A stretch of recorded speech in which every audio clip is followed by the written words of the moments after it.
Hey there, StarCraft fans! It's Falcon Paladin coming at ya with yet another edition of StarCraft 2, A Legacy of the Void. Today, going to be a PvP featuring myself and Avery here on Berlingrad. Myself says, good luck, have fun. Doesn't abbreviate it, and Avery says, wow, fancy. Yes, that was my reaction to Avery. Top left, I've got a red Protoss that is myself with a spinning Carbot Zealot. And at the bottom right, we have a blue Protoss. It is going to be Avery with no spinning logo at all and the standard skin. All right. So, a PvP for you for a bonus patron game.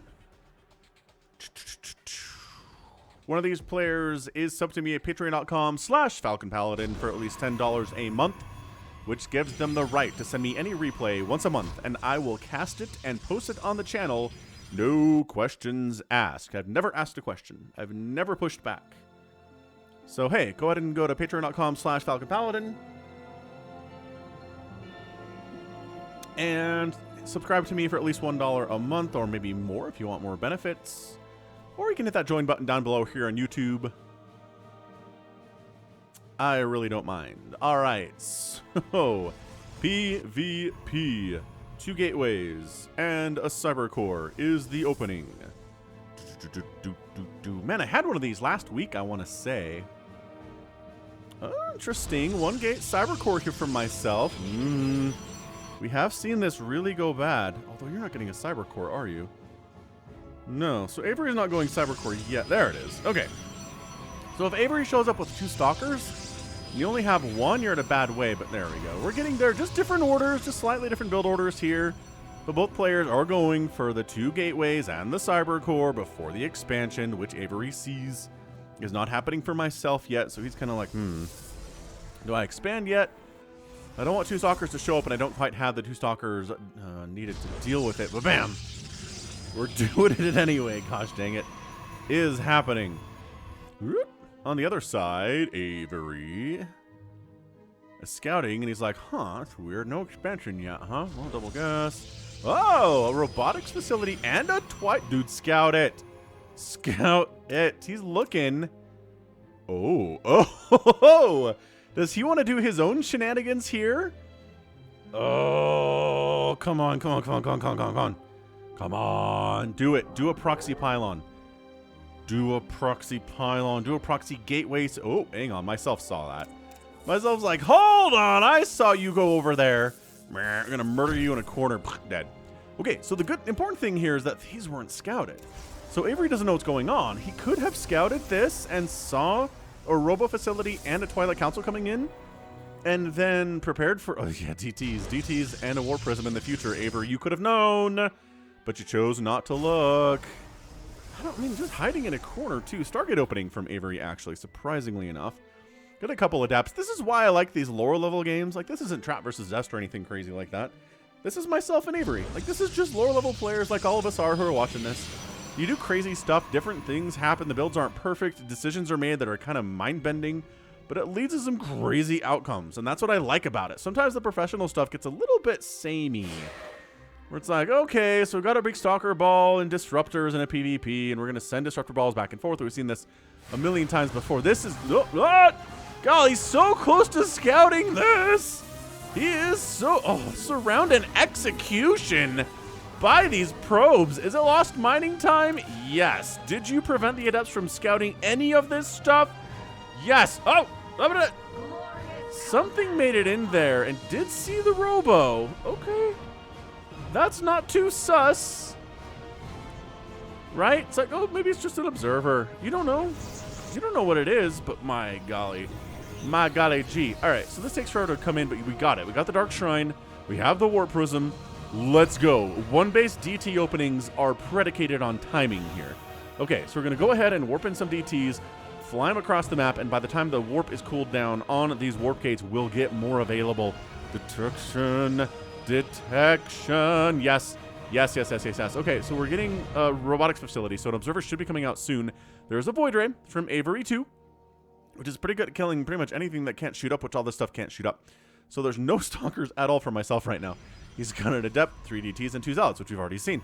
Nothing else in production here either. And so this is where you don't unload. Hurry, unload. Dude, kill the robotics facility. Yes. Depowering it also works, I think.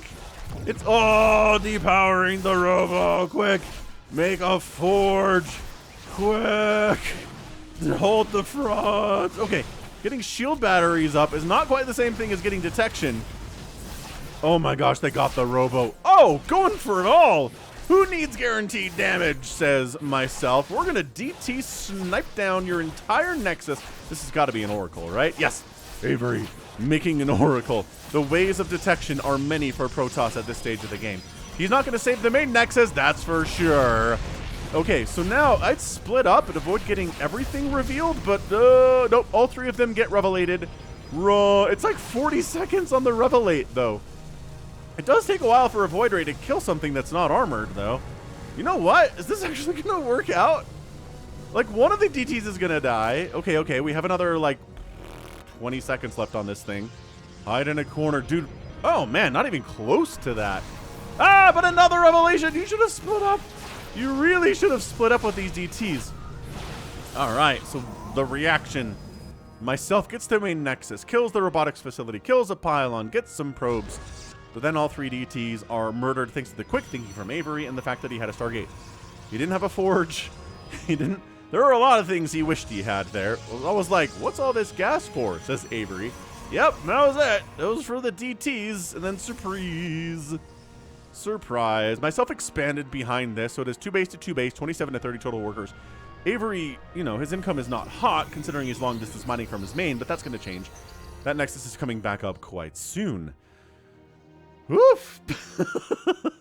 This is one heck of a PvP. I usually don't like cheese, but I saw a DT opening and I had to try it. Says myself, I'm sorry. Look at him. He's apologizing for going Dark Templar. Myself, you're too wholesome for this world. For the world of StarCraft, Avery's got a forge. He's like, okay, cannons. Yes. Cannons in case more DTs show up. I like it. I like the cannon positioning here. One there, 2 with the natural. Good. Rebuilding the robo would be pretty good here, too, because you do want those immortals in PvP. I mean, honestly, almost your opponent's going to make stalkers, right? No matter what, your opponent's going to have stalkers. And so if you have immortals, you're going to do very well against the aforementioned stalkers. But if you don't have immortals and the other player does have immortals, if you see what I'm talking about here. That said, myself does have immortal, but is not interested in producing any more at the moment. They're pretty expensive, but dang, they're worth it. They are just force multipliers of the utmost for Protoss. Immortals are. I guess that's the point, though, right? Yeah, I still remember when they were introduced in StarCraft back in the beta for Wings of Liberty, and it was just like, wow, like these guys, they hit hard, they're tanky. They were even tankier back then because, well, just the way they took damage was different. If you've played StarCraft for a while, you know the Immortal's gone through some changes, but okay, Revelation gets tossed down, and I mean, honestly, just let the Void Rays come out and then kill them. Pretty good pulling back on both players' parts here. I like it. Pull back. Don't leave the Immortal to die. It can't blink with you. Yeah, now we're turning into more of a traditional PvP here. Stalkers, Immortals, Void Rays are pretty normal in this matchup. Guardian Shield says, let's go. And focusing down the Immortal instantly with everything. So the Immortal dies, and that's kind of the important part of myself's tech. So he backs out. His composition has been, you know, reduced to what it was. Got another Warp Prism on the way from myself. Do we have more Immortals out? No. It's like the Immortal is not paying for itself as much as I want it to. Third base coming in now from myself. And a hallucinated Phoenix moving out from Avery. Stalkers poke in. Kill an enemy Stalker. Wow, and a recall home. That seems a little unnecessary. I guess maybe saw the Phoenix flying in and was like, we need anti-air. Instead, it was just a hallucinated Phoenix, so really no concerns there at all. It was going to die on its own anyway. So army value is 43 to 33 in favor of Avery, which kind of rhymes, I suppose, but 2 base to 3 base is not great in the long term. Myself, third base is coming in. Worker count is 46 to 42 in favor of myself. And overall, things are pretty chill right now. Avery's taken to third base. We've got a handful of stalkers down this way. I don't know if myself forgot about them. Sometimes I do that. I'll send units to a location and be like, why is my stalker army not as big as I thought it was? It's because they're down like at the 6 o'clock instead, just ready to go and never getting that order to go. Poking in, thinking about poking in, thinking about it. Warping in additional stalkers. Good, good, good.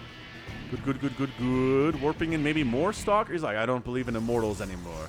They can't shoot up. They're too vulnerable to void rays. Which is true. Come up the ramp, Avery. Avery's just smart. I like what Avery's up to here. He refuses to overextend. He stays by the shield batteries for the most part. He gets some free hits off, and then he backs up. There you go. That's what I'm talking about. Avery knows not to overcommit. I would overcommit. Like, I just hate the dance. It's not my favorite thing to do when I'm playing, but I recognize how good it is. How importantly good it is. Look who's using warp prisms of his own. Avery, kind of. Hey, Avery, warp in more stuff and go. Yeah, zealots inside myself's main base. Guaranteed damage. Kill the probes. I don't think these guys have... Oh, okay, yeah, this is great. Great, great, great, great, great. Absolutely great. Everybody hates this. Everyone hates having charge lots warped into their base. And we're going to depower all 3 of these tech structures and production structures back here. So charge is not going to happen for myself for much later than anticipated. The Dark Shrine's getting hammered away. We're going to kill the Warp Prism first here. Dude, Dark Shrine dying would be something. I don't know that myself is planning on making more DTs. But I guess ensuring that it's not going to be a good time for him to get back there is cool. Because DT Shrines take forever to build. Look at him just not being like, I can't handle this many zealots. They don't have... Okay, they have speed. They didn't have speed until now. Army value 75 to 67. Pops that prismatic... that prismatic charge there. And the engagement is up right now. Current myself. Hold on. Ah! Get out of there. Get out of there. Meanwhile, guess who got his own zealots on in? To Avery's main. He's like, yo, that is a good idea. Warping its zealots to your enemy's base is a fantastically genius concept. He's not getting his own charge, though, because we're still depowered up here at the Twilight Council. Oh, I guess we did end up cleaning up the zealots with our own zealots and stalkers. Good, fine. Lost the DT Shrine, obviously. No. I know it worked last time, but not going to work this time going after the Nexus and right-clicking it down. 3 base to 3 base disruptors on the way. Well, from myself anyway. Avery's not interested in that. He's got his Void Rays out. He's going for a Fleet Beacon. So this is the second time in like 2 weeks a Protoss has gone for a Fleet Beacon in a lower level PvP. We'll see if it works out for him. And a 4th base on the way from Avery. At the same time, a 4th base is on the way from myself. Oh, and a 5th base for myself too, down this left side. I like it. I like it a lot. Ah, more zealots are in. More zealots are in. Run. War Prism makes it out of there.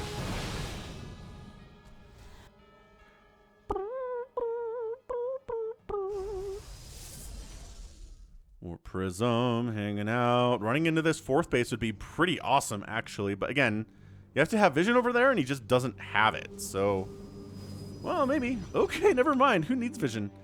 Who needs vision over here? We're going to blindly run zealots into this mineral line and absolutely decimate it. And by decimate, I mean kill everything, not reduce it by 90%. Yep. Okay. Oh, nope. Some of the probes did survive, actually. Playing, again, safe is Avery. Not willing to lose anything if he doesn't have to. Oh, okay. Maybe that was dangerous as heck. Get on out of there. So yeah, this game started off with a 1-base DT attack, and we've moved into a completely macro-oriented 5-base to 4-base PvP here on Berlingrad. Hit that like button if you enjoyed this game so far. It's a fun one. It honestly is a good one. Oh, getting a mothership and carrier production from Avery. 2 zealots chasing stalkers around. They're fast, but stalkers are faster, especially if they have blink available. So GD's trying to get some more probe kills. They do. Couple more probe kills and everything is all right. Phoenix, scouting things out. 174 to 157 supply myself is ahead. Disruptors are going to be really good versus this ground stuff. The problem is the sky stuff. Do we have enough to handle the sky stuff? We have 44 stalkers if you're myself right now. So I think the answer to that question is yeah. Feels like a yes. That's enough stalkers to handle the sky stuff. And Avery's like, wow, 167 supplies. The time to move out. Banzai! So just moving right on in. While distracting with Zealots up here at the 4th, the 5th base is under direct attack. Beautifully done, obliterating it off the face of the planet. Excellent, excellent job there. And then just recalling out. Dude, I love Avery. Avery is the most patient Protoss I've ever seen at a lower level of game. He's just like, well, that's good enough for now. Now I'm going to try to recall over here with the mothership and attack into... Oh, this is actually defended. Kind of, but all these stalkers... That was a great play, actually, until warping and some Zealots in the mineral line out of the range of the cannons. Oh, hot play for sure. And then into the range of the cannons and the shield batteries and the... Yeah, so all these Zealots are dead. Warp Prism, considering warping in somewhere else, but a carrier is on the hunt. On the hunt, on the chase, chasing the Warp Prism around. Warp Prism is gonna die. Pretty flimsy, the Warp Prism. Engagement activated. Cloaked. Do we have detection, boys? Doesn't seem like we do, so let's kill the mothership. Got him. Got the mothership. And is it enough to kill the remaining Void Rays? The prismatic alignment is up. The stalkers are getting focused down. Prismatic alignment is wearing off, though, and it does. Oh, no, and more stalkers blinking to join the party, and ka-chow. Avery's got to get out of there. Suddenly, he's horribly... Wow, his army just got absolutely destroyed there. 79 rather, to 55 army supply, but Avery's got a 5th base down here to the south. Myself is replacing his 5th base. His 4th base stays alive. Intense situation. 1/1 upgrades for myself on his gateway units, +1/+1 shield, or +2 shields, and then 1/1 for his air units as Avery. So both players, you know, going for them upgrades, making good use of it. Stalkers, shield battery down. Pylon. Depowers 3 of the warp gates. Depowers the shield batteries. Not going for the big target until the smaller targets are dealt with. And then finally going after the Nexus here. So bottom left base, okay, by myself, is left alone. Where are we gonna... It's equal army supply. Where... This carrier... Is this... Carriers are a lot of supply here. That maybe not exactly what you want against this many stalkers. With 1/1 upgrades. So he comes up the ramp. Disruptors! Kill a lot of stuff in there. Decent connections. 89 to 75 army supply here. Myself decides not to move into an entrenched Protoss position where they have a ton of defense set up. And by that I mean there's like a couple cannons and some shield batteries. But instead going after a base that has shield batteries and cannons, but no army. Which is the smart play. Attacking into an entrenched army position at a base where they have static defense and everything else. Probed us. And Avery ends up losing his 4th base. And his 3rd base. And his 5th base is alive. Okay. So that's fine and everything. 109 to 85 total supply. Upgrades are on the way from myself. They're not going to be here for a while, though. But engagement. Archons are here. Disruptors getting massive hits. The Stalkers, I don't think they're necessarily... target. They are. They're target firing something, but that moves out of range, and they have to deal with maybe the interceptors. And, oh, I love this. Running some Zealot Stalkers down into Avery's only source of income while he's busy dealing with the army on the right side of the map that is threatening his natural. Beautiful job on the distraction play. Once again, right-clicking on the Nexus to try to kill it, and he does get it. Gets the Nexus coming up the ramp here. I'm not sure that myself can win this battle, but when you're up 176 to 97 total supply, maybe it doesn't matter as much. The army value is closer than the worker count, that's for sure right now. 69 to 20 workers in favor of myself, and reinforcements have arrived. Maybe blink on top of the... Oh, I like this. Like, nah, we're just gonna blink into your main base so make you chase us instead of, I don't know, maybe actually killing the carriers from the backside. Yeah, probably the better decision there was to just maybe kill a couple of the carriers with the stalkers that you brought in. That would have been good. But I don't know, like depowering a couple more warp gates is not a terrible idea. Not that Avery has any money at all. Avery has 20 minerals in the bank. His income is poop. He has a single mineral patch he's working from. Myself only has 60 army supply, though. Trying to warp in more stalkers. He's up to 69, which is great. And also nice. But Avery's backed into an absolute death corner right now. There's nowhere to go. He doesn't have enough money to expand.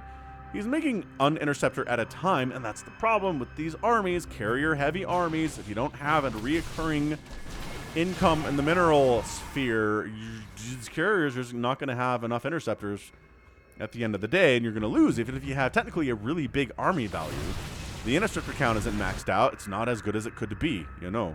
So myself decides I'm not dealing with the carrier army. We're just going to come right on in and base race this guy.